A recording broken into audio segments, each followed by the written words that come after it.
Mesdames et messieurs, bonjour. J'ai le plaisir d'avoir avec moi un éminent spécialiste algérien des questions de défense et de sécurité et d'armement aussi, qui est Monsieur Akram Eddine Kharief, fondateur et animateur du site d'information militaire MENA Défense. Donc, Monsieur Kharief, bonjour. Bonjour, merci de m'avoir invité. Je vous en prie, c'est un immense plaisir pour nous. Donc, notre entretien vient à l'occasion du Forum de l'armée 2022. Donc, ma première question, comment avez-vous trouvé cette année ce forum? Quels sont les nouveaux armements? Et est-ce que vous pensez que la Russie, malgré la situation internationale, a quand même réussi ce forum? C'est ma troisième participation au Forum Army. J'ai vu l'année passée à peu près les mêmes choses que j'ai vues cette année en termes d'affluence, en termes aussi de nombre de délégations, etc.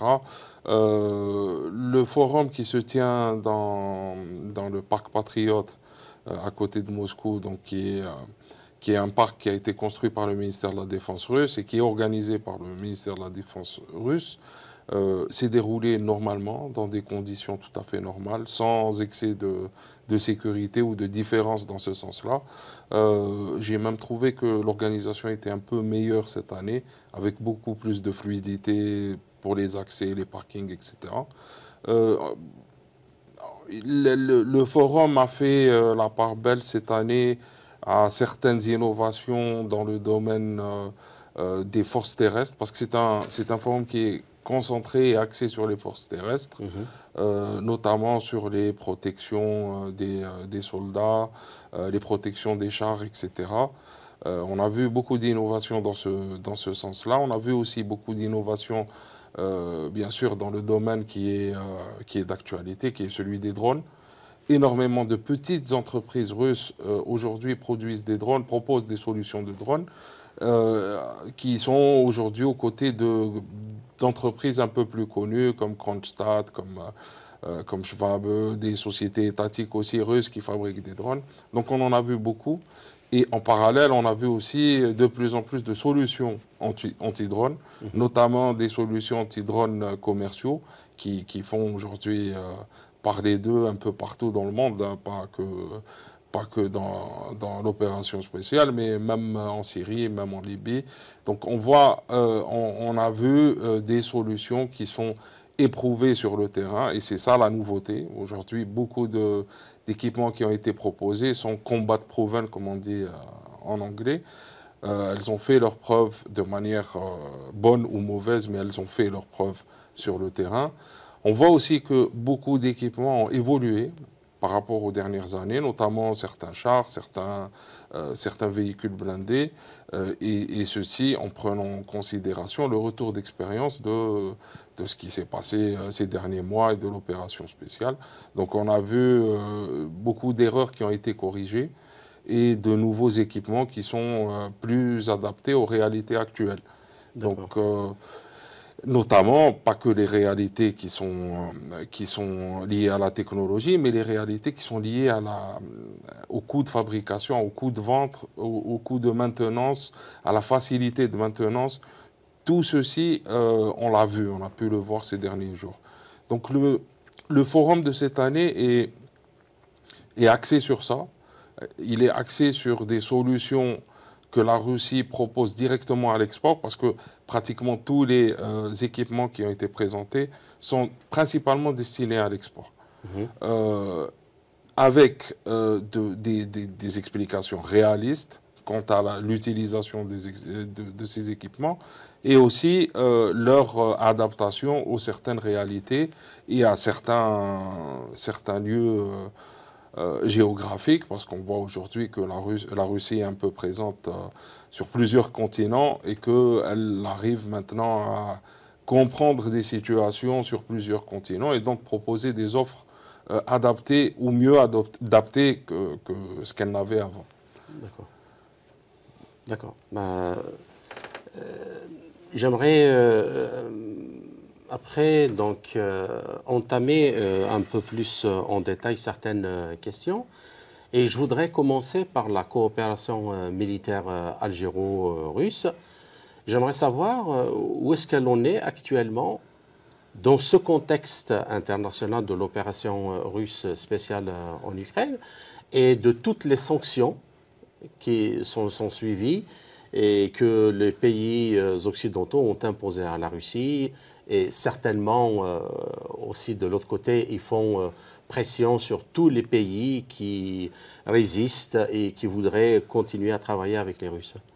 Oui, de toutes les manières, il faut rappeler un peu la position de l'Algérie, hein, la position officielle, qui est une position louable. L'Algérie appelle à ce que soient ouvertes des négociations, à ce qu'il y ait un cessez-le-feu, à ce que les choses reviennent au calme. Mais l'Algérie aussi se tient aux côtés de la Russie et considère qu'il y a une sorte d'acharnement mondial contre la Russie qui est totalement disproportionné et qui n'est pas totalement justifié. Donc il y a cette double position d'appel au calme et à la négociation que je partage à 100%. Et il y a aussi la deuxième position qui est de soutenir la Russie. La coopération entre l'Algérie et la Russie n'a pas beaucoup changé. On l'a vu récemment, on a eu des visites de délégations russes à Alger et on a eu aussi la tenue de la commission militaire mixte entre l'Algérie et la Russie.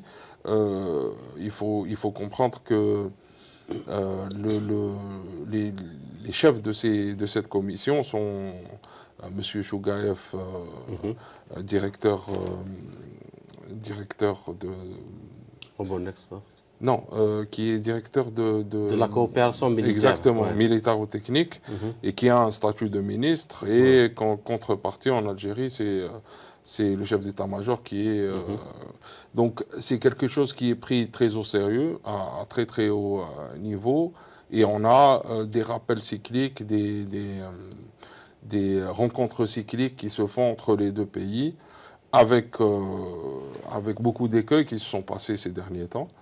Et on a de la communication, il me semble, entre les deux pays pour justement passer au-delà de ces écueils-là et de ces problématiques-là. Une des problématiques étant les sanctions occidentales contre la Russie, qui aujourd'hui affectent les systèmes de paiement, les systèmes de logistique. Il est très difficile aujourd'hui de, par exemple, prendre un avion d'Algérie jusqu'à la Russie. Les espaces aériens de plusieurs pays sont fermés pour les vols qui se dirigent vers la Russie. Et donc, l'Algérie et la Russie essayent de trouver des solutions pratiques pour contourner ces problèmes-là, notamment les problèmes de paiement. Il faut savoir que la Russie est sanctionnée et l'Algérie est sanctionnable depuis plusieurs années par les États-Unis, par ce qu'on appelle la loi CAATSA. Cette loi-là, qui est un train de sanctions contre tous les pays qui achètent des équipements provenant de Russie, d'Iran et de Corée du Nord avec des dollars, entraîne quand même, comme je le disais, un train de sanctions qui vont jusqu'au gel des avoirs du pays. Et donc l'Algérie ne fait pas beaucoup attention à ces sanctions-là qu'elle considère comme étant illégales sur le plan du droit international, car elles sont unilatérales et n'ont pas été votées au Conseil de sécurité de l'ONU. Mais l'Algérie s'adapte aussi pour qu'il n'y ait pas de confrontation directe avec les États-Unis. On a vu aussi que ces sanctions-là ont été levées pour l'Inde la semaine passée. Et donc, c'est un signe très positif pour l'Algérie pour continuer ses achats et ses transactions avec la Russie. D'accord. Et une autre question donc, concernant la coopération technico-militaire avec l'Algérie. Donc, vous en faites partie d'ailleurs. Vous êtes parmi ceux qui ont annoncé pas mal de contrats ou d'accords, au moins de principe, sur l'importation d'équipements très importants comme les Su-34, 35, les Su-57 et aussi d'autres armements qui peuvent servir dans la défense du territoire antiaérienne. Alors, où en sont actuellement ces contrats? Bon, il faut comprendre quelque chose, c'est que le client algérien est connu pour faire valoir ses droits à la discrétion à chaque contrat. Donc, c'est très rare que, c'est même, ça ne se passe jamais en réalité, que les Russes, lors des expositions, annoncent des contrats avec l'Algérie, y compris off the record.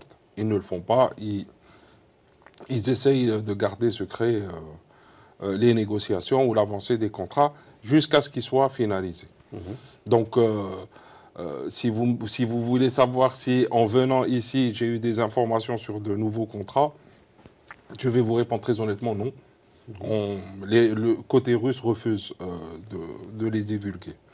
Néanmoins, il semble que, selon des informations, plusieurs contrats sont en train d'aboutir. Donc les négociations sont en train d'aboutir, notamment sur les MiG-29 M2, encore une fois, qui seront encore commandés, notamment probablement sur le Su-34. Il faut aussi savoir que l'Algérie est un pays qui observe ce qui se passe dans le monde, notamment les résultats des équipements et leurs performances lors des conflits. L'Algérie prend son temps pour évaluer l'efficacité des équipements, donc ça a un impact aussi sur les négociations et les acquisitions. Je pense que l'opération spéciale est scrutée du côté algérien et on attend un peu de voir les performances de tel ou tel équipement. Donc je pense que c'est, je pense, ce n'est pas une déclaration, que c'est très bien parti pour le Sukhoi 34, aussi pour le Sukhoi 57 qui, dans un horizon moyen, pourrait intéresser l'Algérie. Peut-être pas le prototype qui a été présenté par Sukhoi, qui est le Checkmate qui a été présenté l'année passée. Mais il semble que l'Algérie, dans une évolution logique de son armée de l'air, mettrait en priorité le Sukhoi 57 pour ses futures acquisitions, avant tout ce qui est proposé par ailleurs dans le monde. Il faut s'attendre à ça, il faut s'attendre aussi à peut-être de bénéficier du retour d'expérience de la Russie pendant l'opération spéciale pour voir l'Algérie s'équiper ou bien améliorer ses chars, améliorer ses véhicules blindés et améliorer aussi, ça j'ai pu le voir hier, la qualité de ses équipements pédagogiques parce qu'on en parle très peu. La Russie, les États-Unis et la France accordent beaucoup d'importance à la pédagogie et à l'apprentissage de l'utilisation des armes. Et on voit par exemple en Algérie aujourd'hui que pratiquement toutes les armes qui sont achetées disposent de leur simulateur, qui permet de s'entraîner de manière massive, d'entraîner beaucoup de gens et de le faire de manière sécurisée, mais surtout de manière intensive. Ça, on le voit beaucoup et je pense que l'Algérie, ces dernières années, a accordé beaucoup d'intérêt au système de pédagogie, d'entraînement et au système de planification, de commandement, etc., qui laisse préparer des conflits et même les éviter. D'accord. Donc, vous avez évoqué dans votre réponse quelque chose de très important sur laquelle j'aimerais bien rebondir. Parce que vous dites que l'Algérie scrute d'une manière très studieuse ce qui se passe en Ukraine, dans le cadre de l'opération spéciale, et comment les armements russes agissent. Donc, disons-le directement, au moins face aux armes qui sont livrées par l'OTAN, par l'OTAN. Donc, j'aimerais bien vous poser une question ici, de ce point de vue. Est-ce que vous pensez que l'Algérie, avec ce qu'elle a acquis comme armement, dans les 4 vecteurs de son armée, c'est-à-dire l'armée de terre, de l'air, la défense du territoire et la marine, est tout à fait capable de se défendre contre une attaque d'envergure de la part de l'OTAN, comme ça a été le cas contre la Libye? Non, d'abord, je voudrais dire que l'opération spéciale ou la guerre en Ukraine est très intéressante pour l'Algérie parce que non seulement elle montre la véritable efficacité des armes proposées par l'OTAN, mais elle montre aussi les limites de l'armement russe parce que l'armée ukrainienne est principalement équipée d'armements soviétiques ou russes. Donc ça permet de voir l'équilibre réel des forces et l'efficacité réelle de telle ou telle arme. Efficacité, non pas en termes de létalité, mais en termes de robustesse, en termes de facilité d'usage, de logistique, etc. Donc c'est très intéressant. Ça peut aussi indiquer ou donner des éléments pour l'Algérie sur la diversification du choix de ses partenaires un jour. Si c'est le cas, est-ce que c'est pertinent? Est-ce que ça ne l'est pas? Donc c'est bien scruté du côté algérien. Pour en revenir à la question essentielle, qui est celle de la capacité éventuelle de l'Algérie à faire face à des armées puissantes, pour ne pas dire à des coalitions, sans nommer l'OTAN, ça peut ne pas être l'OTAN, ça peut être une coalition de pays qui s'attaquerait à l'Algérie. Je pense que... Non, moi, j'ai cité l'OTAN, c'était parce que la plus grande, la plus grande dynamique, c'est-à-dire qu'a connu l'Algérie en termes de réarmement, c'était après l'agression de la Libye par l'OTAN. Voilà, en fait l'invasion ou l'agression de la Libye par l'OTAN, par une coalition, parce que c'est une coalition qui est partie au-delà de l'OTAN, parce qu'elle a intégré des pays comme le Qatar, qui a intégré plusieurs autres pays, a été un déclic, je pense, pour l'armée algérienne, qui a vu que malgré une volonté de courber l'échine totale face à l'Occident, qui a été démontrée par Muammar Kadhafi à la fin de son règne, où vraiment, il s'est réconcilié de manière quasi humiliante avec les Occidentaux. Il a abandonné, livré son programme nucléaire et d'armes chimiques. Malgré tout cela, ça n'a pas empêché les Occidentaux de détruire son pays et de le tuer. Donc ça a été un déclic. Disons que l'Algérie ou l'armée algérienne a compris que dans le cadre de son renouvellement, parce que à la fin des années 2000, l'Algérie sortait de 10 ans de terrorisme, 10 ans d'embargo et de 10 ans de crise financière qui ont fait ces trois éléments-là qui ont fait qu'il fallait se réarmer. Ce réarmement-là est venu avec une optique de protection contre une attaque massive d'une coalition. Donc aujourd'hui, est-ce que l'Algérie est capable de battre une coalition de type OTAN qu'il faut montrer une invasion? Probablement pas, en termes de capacité militaire générale. Mais l'Algérie peut faire payer très très cher toute invasion et donc dissuader ces coalitions-là de tenter une solution militaire. Et c'est en cela le but, je pense, de l'Algérie.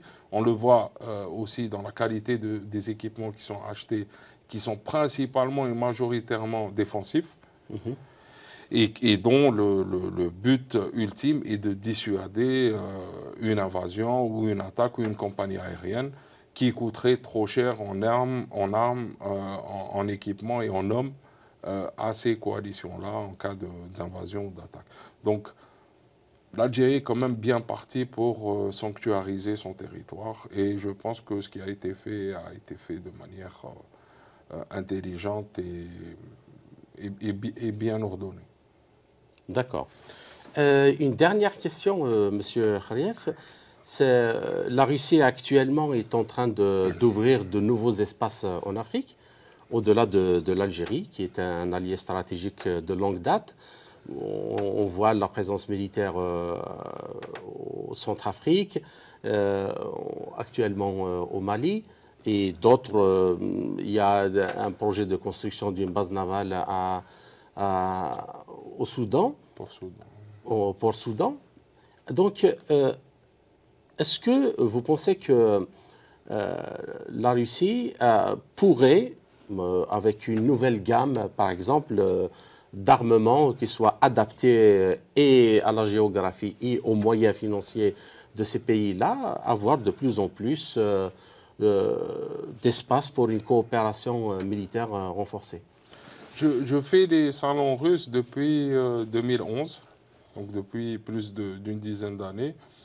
Et j'avais remarqué une tendance les premières années de la Russie, de l'industrie militaire russe, un petit peu soigner un complexe d'infériorité technologique par rapport à l'Occident. Donc à chaque salon, on voyait des équipements high-tech, électroniques, où on mettait en avant l'interopérabilité, la communication, etc. Cette année, on a vu autre chose. Cette année, il me semble qu'il y a un nouveau cap qui a été franchi, qui est une sorte de retour à l'ADN russe en termes d'armement, qui est simplicité d'utilisation, robustesse ultime, possibilité de maintenir sur le tas et sur place, et prix abordable. Et tout ceci, s'il le faut, en sacrifiant un petit peu le côté high-tech. Donc, et cette offre-là correspond à la demande en Afrique. Elle correspond exactement à la demande en Afrique parce que, avec l'envolée des prix en général des équipements militaires, et face à la prolifération, par exemple, des groupes terroristes en Afrique, aujourd'hui, on parle de plus de 26 pays africains qui sont touchés par des guérillas terroristes, c'est énorme. Ces pays-là se retrouvent face à très peu de choix. Donc, et généralement, ils se retrouvent face à des dons chinois ou à des dons occidentaux pour faire face à ça. Et j'ai vu cette année une sorte de tendance de la Russie à commencer à proposer, à reproposer des choses pour l'Afrique. Notamment, j'ai été étonné de voir que la Russie avait pour projet de fabriquer une nouvelle gamme de sous-marins, donc les Serval, qui portent bien leur nom, qui est un animal africain, et les Piranhas. Donc, ce sont des petits sous-marins d'attaque qui peuvent faire des patrouilles, qui peuvent faire le travail d'un sous-marin et qui coûtent beaucoup moins cher et qui nécessitent beaucoup moins d'hommes. Et à mon avis, vu les noms de ces équipements, ils sont destinés aux pays d'Amérique latine et d'Afrique. Donc, c'est une tendance qui est en train de s'installer. Je pense qu'il faudra encore quelques années pour que la Russie se réimpose sur le marché africain. Mais on le voit, la Russie a déjà un petit peu le vent en poupe en Afrique, auprès du public, auprès de certaines autorités. Et donc, je pense que ça peut jouer grandement en sa faveur les prochaines années. D'accord. Merci. Donc, pour conclure cet entretien, j'aimerais passer à une dernière chose, mais qui ne concerne pas l'armement. C'est les avions amphibies pour combattre les feux. Et on voit actuellement en Algérie, comme l'année passée malheureusement, la région de l'Est du pays est ravagée par des feux énorme. Alors, où en est l'accord signé pour l'acquisition de plusieurs avions Non, c'est bien parce qu'il y a eu beaucoup de choses. C'est une bonne question. Il y a eu beaucoup de choses qui ont été dites. Il y a eu beaucoup de précipitations. Des gens ne connaissant pas le dossier ont commencé à critiquer. Je pense que les autorités algériennes ont très bien réagi l'année dernière en commandant coûte que coûte des Canadair et en se tournant vers la Russie. L'Algérie n'avait pas le choix. C'était le seul producteur pouvant livrer rapidement des équipements. malgré certains risques et certains problèmes, mais l'Algérie a quand même contourné, a assumé la responsabilité des risques-là et a lancé sa commande. On sait qu'il faut construire ces avions et que ça prend un peu de temps pour construire ces avions. Il fallait par exemple, il fallait déjà négocier le contrat. Donc la décision politique avait été prise fin août. La négociation du contrat prend le temps qu'elle prend. Elle prend plusieurs semaines, voire plusieurs mois. Il a fallu après certifier quelques parties de l'avion pour des conditions qui ne sont pas ceux de l'Europe du Nord. Et donc, on va dire, tropicaliser les moteurs, etc. Ça a pris aussi un peu de temps. Ce qui est certain, c'est qu'aujourd'hui, il y a un avion qui est déjà sur la ligne de montage, un deuxième qui va être lancé. Je pense que les délais vont être tenus, avec une livraison probable en début d'année prochaine pour le premier et peut-être à l'été prochain pour le second. Les équipages sont déjà en formation ici.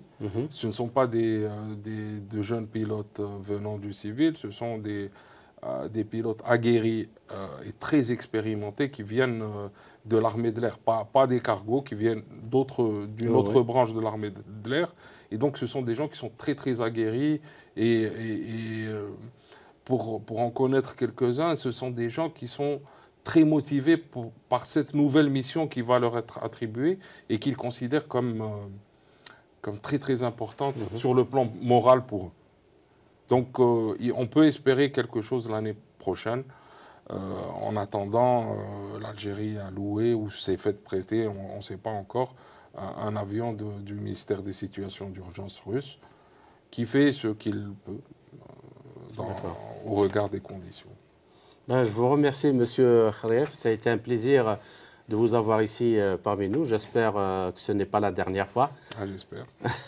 Merci pour l'invitation. Je vous remercie aussi de nous avoir suivis et je vous donne rendez-vous avec un autre expert prochainement. Merci beaucoup.